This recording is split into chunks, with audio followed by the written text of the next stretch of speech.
황반부에 세포가 죽어서 위축이 와서 글자를 인식하기 힘들었던 분들이 그냥 좀 더 편하게 가까운 데다가 놓고 책이나 핸드폰 같은 거를 읽으실 수 있도록 도와주는 인공수정체라고 보시면 될 것 같습니다.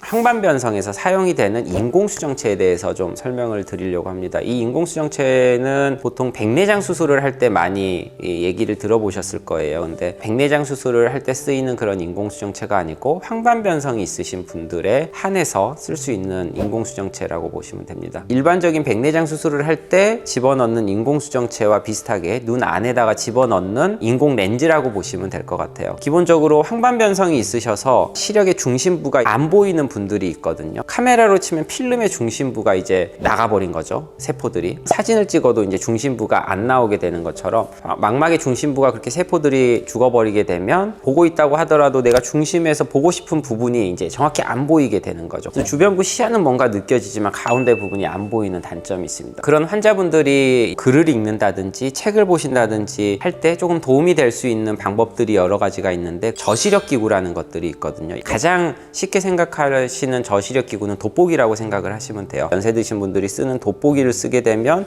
아무래도 글자가 조금 확대되어 보이기 때문에 가운데가 조금 가려 보인다고 하더라도 글씨가 요만하게 보이던 게 이렇게 커지게 되면 가려 보이는 부분이 전체 글씨에서 차지하는 비율이 적어지기 때문에 그 글자를 인식하는 데 좀 도움이 되게 되죠. 얼굴에 쓰는 돋보기도 있고 손에 들고 다니는 돋보기도 있고 카드형으로 생겨서 지갑에 넣고 다니다가 책 위에 이렇게 올려놓고 확대해서 볼 수 있는 돋보기들도 있고요. 오늘 제가 소개해드릴 이 인공렌즈는 돋보기 원리를 사용한 인공렌즈인데요. 돋보기 도수가 들어가 있는 인공수정체를 눈 안에다가 집어넣는다고 보시면 됩니다. 인공수정체의 전체 부분이 다 돋보기가 들어가 있는 게 아니고 한가운데 중심 부분만 돋보기가 들어가 있어서 근거리에 있는 글자를 좀 확대시켜 준다고 보시면 돼요. 보통은 우리가 뭐 핸드폰이나 책을 볼 때는 이 정도 거리에서 보게 되죠. 그러면 이 정도 거리에 있는 글자를 볼 때는 조그맣게 글자가 보이게 될 거예요. 이렇게 가깝게 놓고 보게 된다면 글자가 더 크게 보이게 되겠죠. 근데 이제 가깝게 놓고 보게 되면은 백내장 수술하신 분들은 초점 조절하는 기능이 없기 때문에 가까운 걸 볼 때 또 그거에 맞는 굉장히 두꺼운 돋보기를 써야 되는데 그런 돋보기 기능이 눈 안에 인공수정체에 들어가 있어서 안쪽 망막의 황반부에 세포들이 이렇게 안 좋아서 안 보이는 부분이 있다고 하더라도 좀 더 이렇게 가깝게 당겨서 글자를 더 확대해서 볼 수 있는 방법인 거죠. 두껍고 큰 돋보기를 이렇게 꺼내서 쓰기는 굉장히 번거로우니 이제 눈 안에다가 그런 돋보기를 이식을 해서 넣어준다고 보면 됩니다. 그래서 항상 눈 안에 그런 돋보기가 들어가 있는 거고 가까운 걸 볼 때는 초점을 맞출 수 있죠. 당연히 멀리 보는 것도 크게 시력이 떨어지지는 않고요. 그 이유가 눈에 들어가는 그 인공 렌즈에 전체적으로 다 돋보기 도수가 들어가는 게 아니고 아주 중심 부분만 돋보기가 들어가 있기 때문에 가까운 걸 볼 때만 그 돋보기가 역할을 하고 멀리 있는 걸 볼 때는 주변부에 있는 도수가 안 들어가 있는 부분을 통해서 볼 수가 있어서 원거리 시력에는 크게 영향을 미치지 않는 것으로 알고 있습니다.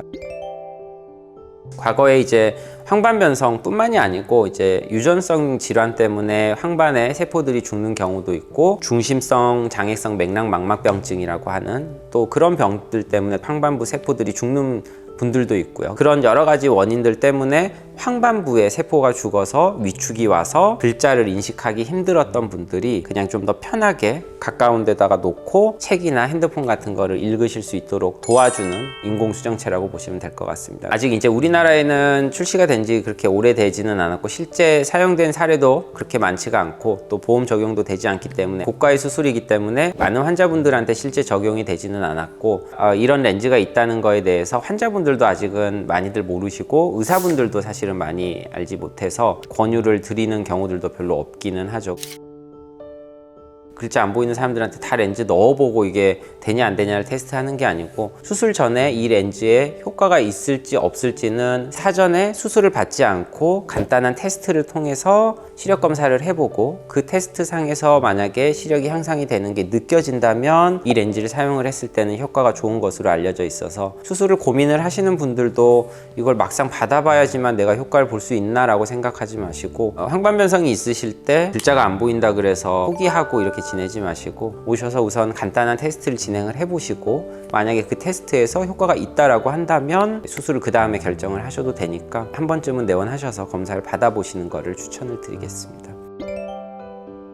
오늘은 황반변성 관련 소식들을 좀 이렇게 전해드렸는데, 황반변성이 치료가 굉장히 어려운 것도 사실이고, 치료를 한다고 하더라도 치료 결과가 좋지 않은 경우들도 있는 게 사실이지만, 갈수록 좋은 약들도 개발이 되고 좋은 재료들도 개발이 되고 있기 때문에 너무 상심하지 마시고 항상 치료를 잘 받으시길 바라겠습니다. 혹시나 이제 황반변성 치료 관련해서 궁금하신 내용이 있으시면 요 밑에 댓글 남겨주시면 언제든지 제가 답글 달아드리도록 하겠습니다. 이상 하이안과의 최원석 원장이었습니다.